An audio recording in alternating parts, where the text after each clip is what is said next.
အချိန်ဆိုတာဘသူ့ကိုမှမဆောင်တလို့ဘောလုံးလောကရဲ့ရှင်ဘရင်တွေကိုလည်းချွင်းချက်မပေးခဲ့ပါဘူးကမ္ဘာမြေပုံပေါ်ကအမေရိကန်ကနေဒါနဲ့မက္ကဆီကိုမြေစီလွှာထက်မှာကစားမဲ့2026ကမ္ဘာဖလားပြိုင်ပွဲကြီးဟာရိုးရိုးပြိုင်ပွဲတစ်ခုတည်းမဟုတ်တော့ပါဘူးဒါဟာနှစ်ပေါင်း20နီးပါးကမ္ဘာကြီးကိုယူသွစေခဲ့တဲ့မျိုးဆက်တစ်ခုလုံးကိုလွှမ်းမိုးထားခဲ့တဲ့ဒဏ္ဍာရီတွေရဲ့နောက်ဆုံးစင်မြင့်သို့မဟုတ် The Last Dance ပါပဲကွင်းလေကနေဆုံးကဝေတဦးလိုဉာဏ်ပညာအလင်းတန်းတွေဖြာထွက်နေစေဖြစ်တဲ့ခရိုအေးရှားရဲ့တခင်ကြီးလူကာမိုဒရစ်အသက်40ရဲ့နောက်ဆုံးဝင်ရိုးစွန်းမှာသူနောက်ဆုံးအကြိမ်လှည့်ပတ်ဦးမယ်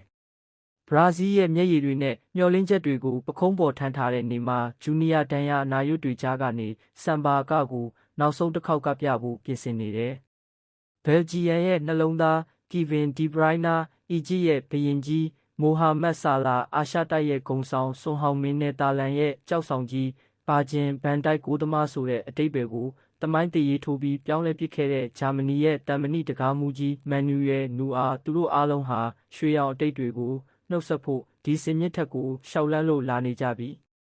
ဒါပေမဲ့ကဘာကြီးကိုအစွန်းနှစ်ဖက်ခွဲခဲ့ကြတဲ့ဒဏ္ဍာရီအကြီးမားဆုံးနှစ်ယောက်အတွက်တော့ဒါဟာတမိုင်းစာမျက်နှာရဲ့အဆုံးသက်ပဲဖြစ်ပါတယ်မဟာပြိုင်ဘက်ကြီးဖြစ်တဲ့ခရစ္စတီယာနိုရိုနယ်ဒိုအသက်42နှစ်အရွယ်မှာတမ်မနီစိတ်ဓာတ်နဲ့အတူပေါ်တူဂီအတွက်သူ့ရဲ့ဆဋ္ဌမမြောက်ကမ္ဘာဖလားကိုမန်အပြည့်နဲ့ရင်ဆိုင်နေတဲ့ဒါဟာတေချာပေါက်သူ့ရဲ့နောက်ဆုံးတိုက်ပွဲ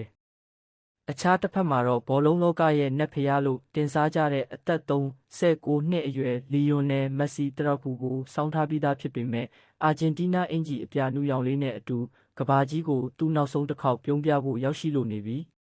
ပြိုင်ပွဲအပြီးမှာမျက်ရည်တွေရှိလိမ့်မယ်အောင်ပွဲခံတန်တွေရှိလိမ့်မယ်ဒါပေမဲ့ဘာပဲဖြစ်ဖြစ်2026ကမ္ဘာဖလားဟာကျွန်တော်တို့တက်တန်းတစ်လျှောက်အကောင်းဆုံးကြည့်ခဲ့ရတဲ့ကစားသမားကြီးတွေကိုနှုတ်ဆက်ပါတယ်လို့ကဘာကြီးကကောင်းချီးပေးရမယ့်နောက်ဆုံးအကသာဖြစ်ပါတော့တယ်The Last Dance မျိုးဆက်တစ်ခုရဲ့ဏီကုန်းစီတို့